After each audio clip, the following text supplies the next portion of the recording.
from here. But let's move on to a strong set of earnings from Macrotech Developers. The profits rose almost 40%, aided by a tax write-back. Their FY23 pre-sales are up 34%. But I think what the street really likes is the fact that the FY24 guidance is very strong. A 20% growth is what they're looking at. Abhishek Lodha, Managing Director and Chief Executive Officer at Macrotech Developers, joins us now to talk more about that. Abhishek, welcome to the show and thank you so much for being with us. It seems to be like a purple patch that the premium real estate market is in right now. I mean, demand is up, pricing has moved up after many, many years. And your guidance is quite aggressive as well. A 20% growth is what you're looking at in pre-sales. Can you just take us through what the market trend is now? Do you see a lot of that guidance coming in primarily through a volume uptake, or is it a pricing up move that you're seeing flow through as well? Good morning, Sonia. I'm great to be with you this morning. Last year, we grew our sales by about 34%, and therefore we have a high degree of confidence about the ability to grow at 20% for this upcoming fiscal 24, and also, in that same consistent manner beyond that. Our view is that we are in year 2 or year 3 of a long-term upcycle in residential real estate on the back of a number of factors, primarily being job creation, good wage growth, and good affordability. And that will keep driving this market forward, supported by the fact that the supply side continues to get more and more consolidated as consumers as well as lenders are focused on only interacting and dealing with a few branded high-quality developers.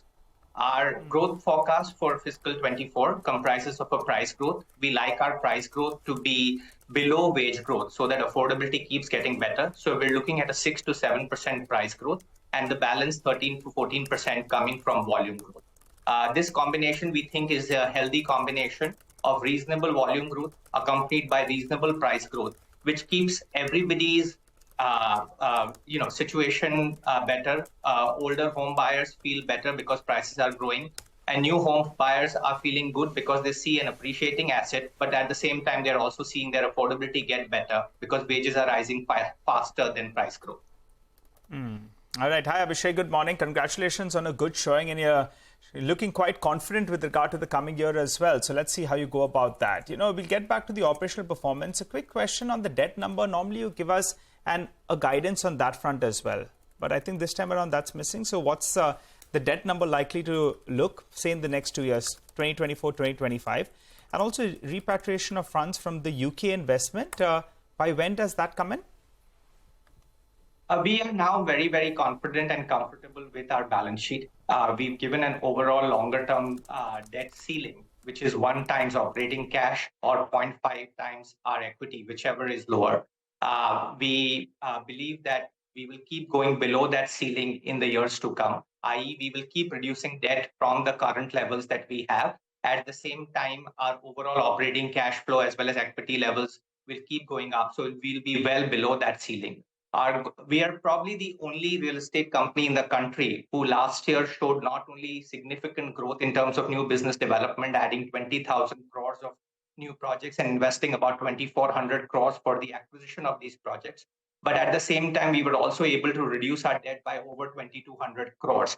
This combination of strong underlying operating earnings, which allows both deleveraging as well as investing in growth, is unique in Indian real estate, and we believe that we'll keep capitalizing on that same trend, i.e. growing and investing for growth consistently, but at the same time continuing to reduce debt.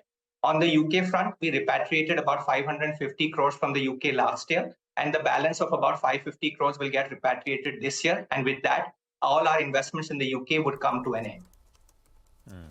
Abhishek, hi, good morning. I think many would be very happy to hear that what you said, right? You believe you're only in the second or the third year of a real estate upcycle. And when we say an upcycle in real estate, it's thought to be longer. I mean, it runs for 7-8 years. Are we in that kind of an upcycle? Abhishek, I mean, what is your assessment? You've been in the game a long time. Or do you think it's a shorter one? Hi, Prashant. I think it's a longer one. I've been saying this for quite some time now. Earlier, people were skeptical, saying it was pent-up demand and then, various other theories. But my view is that with 100 million new households becoming home ownership capable over the next 7 to 10 years, this is a once in a lifetime of a country's period for housing. housing will drive India's transition from low income to mid income, and housing will also be a beneficiary of India's transition from low income to mid income. We think the cycle is much longer. It's not 5-7 years. It's like a 15-year cycle. Of course, there may be 1 or 2 bad years in 15, but generally it's a long cycle, much longer than we've seen in the past, because there's a fundamental shift in the fact that we have consolidated supply and increasing demand. So where else is the Lodha Group going to go now? I mean, the Mumbai market is largely saturated, right? Forget about houses. There's hardly any place for people to walk anymore.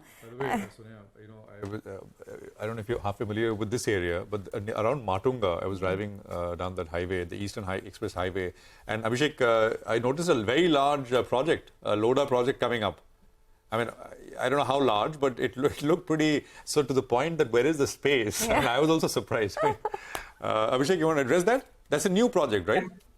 Yes, Shant, it is a new project. You of course keep your eyes very open. But to Sonia's point, I think, if New York and Tokyo can find spaces for continued development, India is very early in its cycle, and there's lots and lots of space available for development and various other means in every city, including in Mumbai.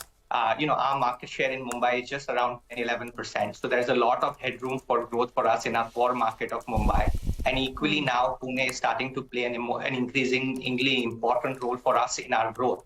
So Pune will also be a growth driver for the next 2 or 3 years. We believe that Mumbai and Pune by themselves will, take our sales from the current levels of 12,000 crores to about 21,000 crores by fiscal 26. So there's a lot of opportunity just in our core markets. And then we have our pilot phase ongoing in Bangalore. That's going to be pilot testing, but something which over the second half of the decade will be another driver of growth.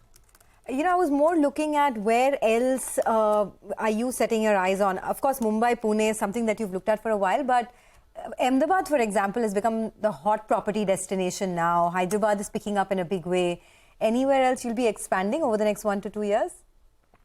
Sonia, the way we expand is we, test the waters in any new market in a pilot phase, invest in building the local knowledge, invest in building a strong team, and only then grow. So that's where we are in Bangalore. It will take us 3 or 4 years for us to really become quote unquote local in Bangalore and then scale up. So that's really how we grow. We are not someone who, will go in and suddenly make a huge investment into a new market.